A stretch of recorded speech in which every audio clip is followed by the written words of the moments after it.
Mafia డాను, liquor డాను, under world డాను ఇలాంటి డాన్ల గురించి తెలిసే ఉంటుంది మీకు. కానీ చికెన్ డాన్ గురించి విన్నారా? అసలు చికెన్ డాన్ ఏంటి, మటన్ డాన్ ఏంటి అనుకుంటున్నారా? ఆ డాన్ గురించి చెప్పడానికి భూమా కిషోర్ రెడ్డి సార్ వచ్చారు. నమస్తే సార్, ఎలా ఉంది సార్ మీ ఆలుగడ్డ? ఏంటి మధ్య చికెన్ షాపుల వాళ్ళు ఓ గొడవ చేసేస్తున్నారట, ఏంటి సార్ ఆ గొడవ? కోళ్ళు ఎక్కడ కొనకూడదు, వాళ్ళంతకు వాళ్ళు వ్యాపారాలు చేసుకోకూడదు. మరి ఎక్కడ కొనాలంట కోళ్ళు? అఖిల ప్రియ అనుచరులు వాళ్ళ భర్త ఎక్కడ చెబితే అక్కడనే కొనాలంట, అదొక రూల్. మరి అక్కడే కొంటే అయిపోతుంది కదండి, ఇందులో ఇబ్బంది ఏంటని చెప్పండి. కేజీకి 35 రూపాయలు వాళ్ళు డిమాండ్ చేస్తున్నారు. ఏటేటి కేజీకి 35 రూపాయలు కమిషనా? వామ్మో, మొత్తం 35 రూపాయలు ఒక్కలకేనా? ఇందులో కేవలం పార్ట్నర్లు ఉన్నారా? 25 రూపాయలు వచ్చేసి అఖిల ప్రియకి వాళ్ళ భర్త కంట. మరి మిగతా 10 రూపాయలు ఎవరికి?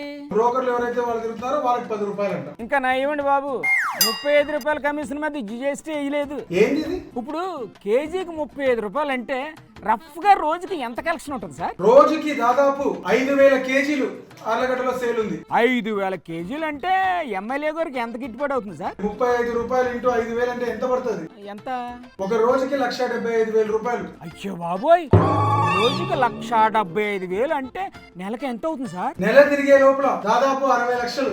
ఓరి నాయనో, కోళ్ల మీద పడి కోట్లు కొల్లగొడుతున్నారుగా. ఇదేం చిన్న స్కామ్ కాదు. శత కోటి దరిద్రాలకు అనంత కోటి రూపాయలు అన్నట్టు స్కాముల్లోనూ ఇదో ఎరైటీ స్కాము. ఇప్పుడు చికెన్ స్కామ్. ఇప్పుడు ఒక్క కోళ్ళేనా, లేకపోతే రొయ్యలు, పీతలు, పిత్తపరగల మీద కూడా కమిషన్ గుంజుతున్నారా మన ఎమ్మెల్యే గారు? ఈ రోజు చికెన్ డాన్ గా తయారైంది మన ఎమ్మెల్యే అఖిల ప్రియ. చికెన్ డానా? మరి మటన్ వైపు వెళ్ళలేదా ఎమ్మెల్యే గారు? చికెన్ సెంటర్లు మూసేస్తామని చెప్పడం ఏంటి? మీ దగ్గర కోళ్ళు కొనకపోతే? మరి అలా బెదిరించి భయపెట్టి దబాయించి దడదడలు ఆడిస్తేనే డబ్బులు రాలుతాయి. నేను సూటిగా చంద్రబాబు నాయుడు గారిని, లోకేష్ గారిని ఒకటే అడుగుతున్నా, ఎందుకైనా సార్ మీకు ఓట్లేసింది ప్రజలు? వాళ్ళేం చెప్తారు సార్, అంత తీరిక ఎక్కడుంది చెప్పండి వాళ్ళకి. కోడి దెబ్బకు ఓడిపోతారు మీరు, చూసుకోండి.